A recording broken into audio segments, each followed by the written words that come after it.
Olá, família, como vocês estão? Hoje iremos de novo de um clássico e assim. Pelo fato de eu falar os 3 nomes que eu vou falar para vocês, eu já tinha que te convencer a assistir esse filme. Entre as atuações estão Keanu Reeves, Al Pacino e Charlize Theron. Iremos falar hoje de nada mais, nada menos do que O Advogado do Diabo.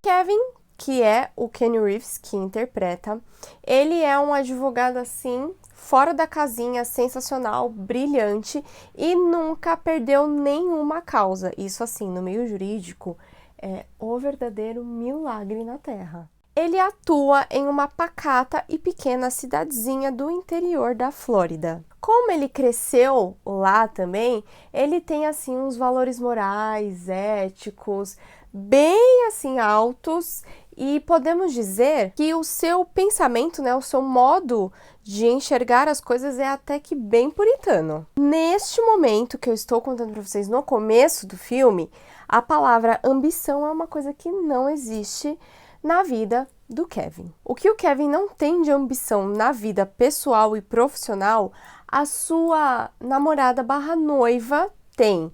Quem interpreta a Mary Ann é a Charlize Theron, e ela, apesar de também ser da cidadezinha pequena e tudo mais, ela pensa assim, lá pra frente, fora da caixinha, fora da cidadezinha deles, e é ela que sempre fica colocando esses pensamentos de que eles precisam crescer e sair daquela cidade logo, porque lá eles não têm perspectiva de futuro. Já também no início do longa, o Kevin, ele é defensor, ele é advogado de um professor que está sendo acusado de assediar as suas alunas.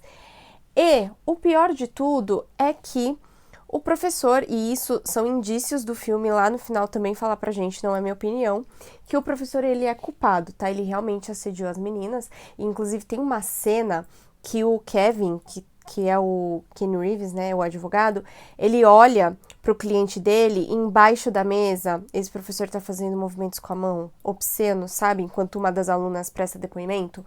Nojento, nojento. E assim, ele sabe que o professor é culpado nesse julgamento, mas ele tem que defender o cliente dele. E sim, o Kevin, ele desaprova total o comportamento e tudo desse professor, mas lá ele está como o advogado, né? Não como a pessoa que ele é na vida. E isso, eu vou falar agora uma coisa, uma opinião minha. Eu acho isso muito complicado, gente, porque nós não somos, assim, duas pessoas diferentes, nós somos uma só pessoa.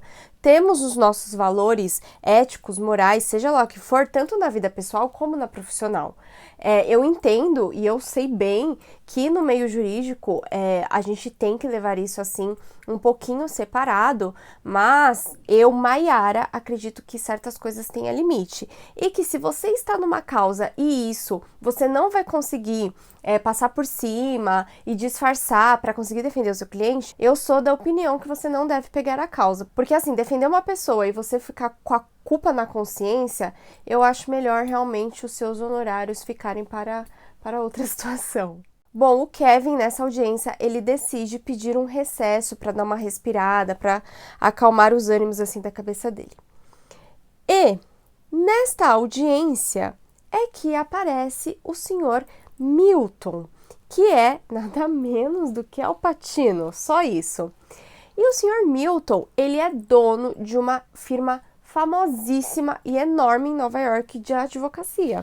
E ele faz uma proposta para o Kevin. Por quê? Porque a reputação dele é tão boa e tão grande de ele nunca ter perdido nenhuma causa nem nada, que chegou até Nova York, até essa empresa, e o dono desta firma em pessoa vai fazer esta proposta de emprego para o Kevin. Além do emprego que o Milton, né, fala para o Kevin, existe inúmeras regalias, assim, são diversas vantagens que ele vai ter se ele aceitar o emprego, e além do mais, o salário, assim, é nas nuvens, pouco tentador, né? Quando a Mary Ann fica sabendo dessa proposta, ela só falta ter um treco, porque ela não deixa o Kevin em paz enquanto ele não aceita essa proposta.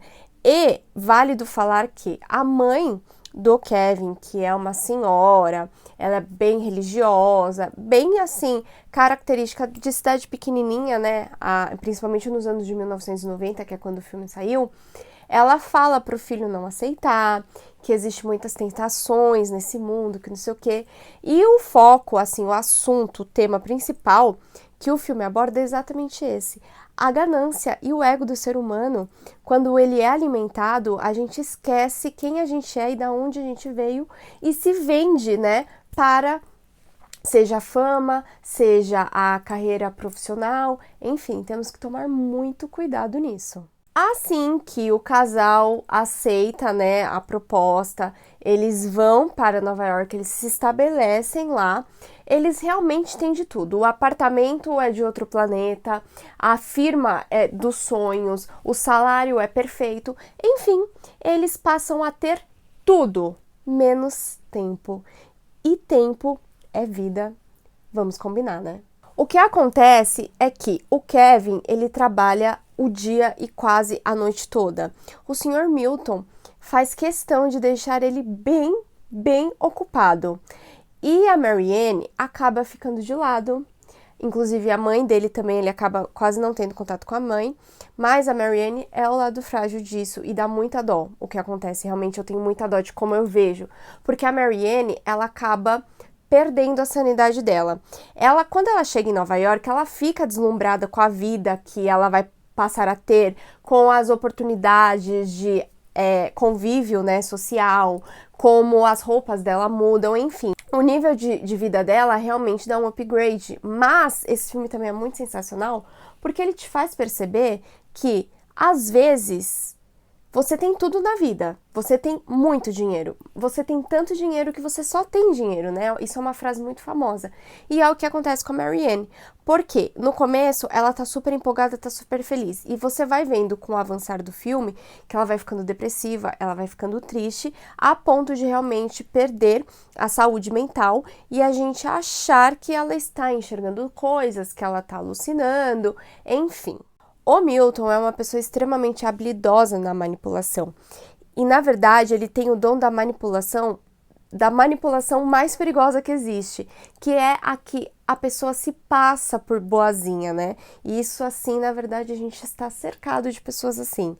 São o tipo de pessoa que tá falando assim como quem não quer nada, mas esse nada, na verdade, ela tá te empurrando para onde ela quer que você literalmente esteja. E é exatamente o que acontece com o Kevin. O Milton, ele tem uma ascendência muito grande em cima do Kevin e que a gente não entende até então. A Marianne só vai ficando cada vez pior e tem, assim, situações bem drásticas que ocorrem com ela. E o pior de tudo é que o Kevin não acredita. Por quê? Porque o Milton também faz ele acreditar que, na verdade, é só uma coisa passageira, é só uma fase, não sei o quê. Cheio de boas intenções, sabe, com o Kevin? Mas de boas intenções nós sabemos que o inferno está cheio. E o filme não se chama Advogado do Diabo de graça. Por quê? Chegamos a um ponto que a Marianne, ela começa a ter alucinações sobrenaturais, que começam a envolver o diabo. Ela fala, inclusive, que teve relações íntimas com o próprio diabo.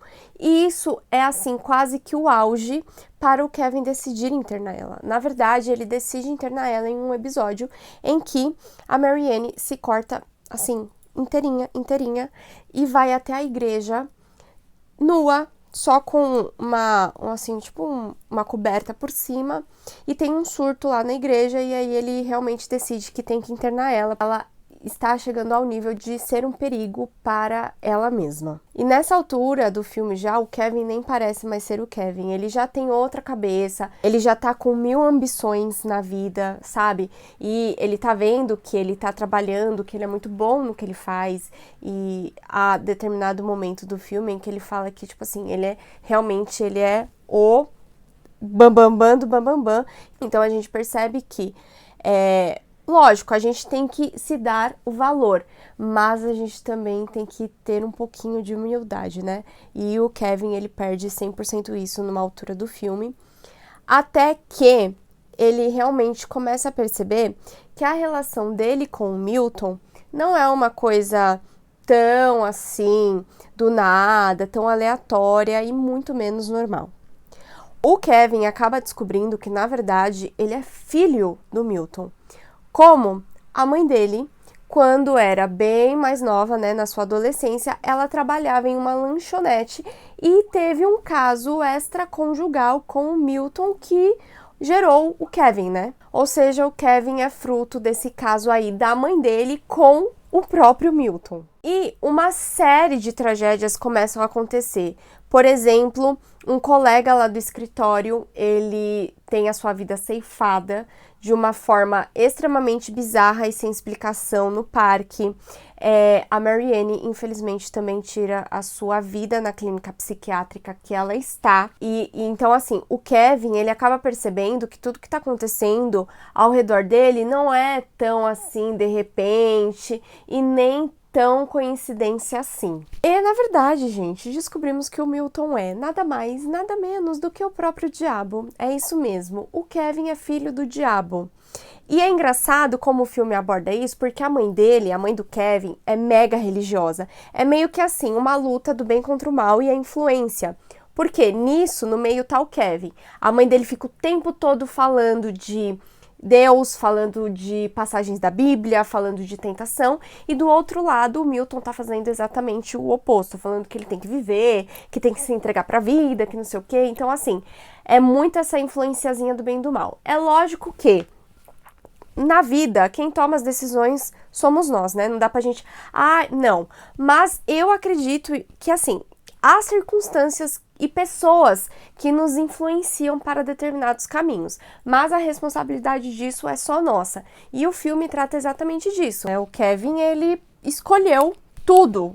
Inclusive o próprio Milton fala isso uma hora, né? Ele escolheu todas as escolhas dele e não vem falar que, porque eu não sabia o que eu tava fazendo, porque sabia sim. E então ele fala...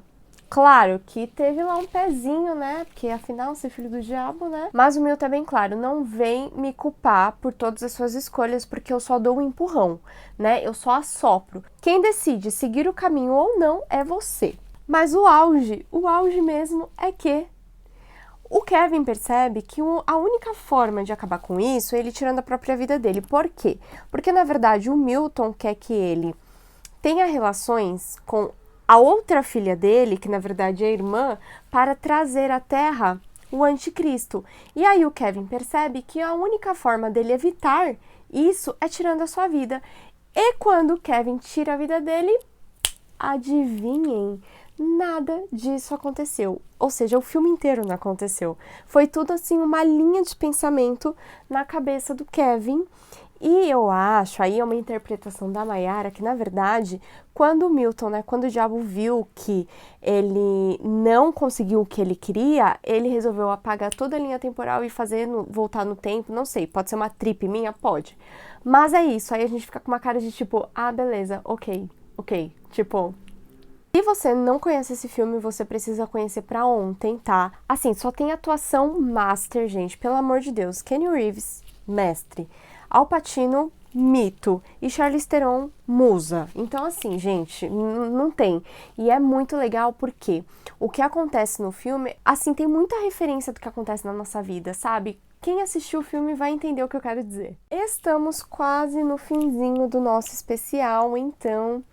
aproveitem sem moderação e maratonem o canal para ver se não perderam nenhum vídeo. Não se esqueça de deixar o seu curtir aqui embaixo, isso é vital para o canal, porque é desta forma que o YouTube entende que você está gostando do conteúdo do Operandi. Caso não seja inscrito no melhor canal dessa internet sobre True Crime, psicopatia, terror e livros do assunto, e que, mais importante, aborde isso de forma responsável, objetiva e prática, se inscreva aqui embaixo e nos recomende para todo mundo que você sabe que gosta do assunto. Chama geral para a nossa comunidade True Crime. Se rolar um upgrade aí da sua parte com o canal, você também pode compartilhar os nossos vídeos. Eu fico por aqui mais uma vez, muitíssimo obrigada pela sua companhia em mais um vídeo. Um enorme beijo, um grande abraço, feliz Halloween! e se cuidem.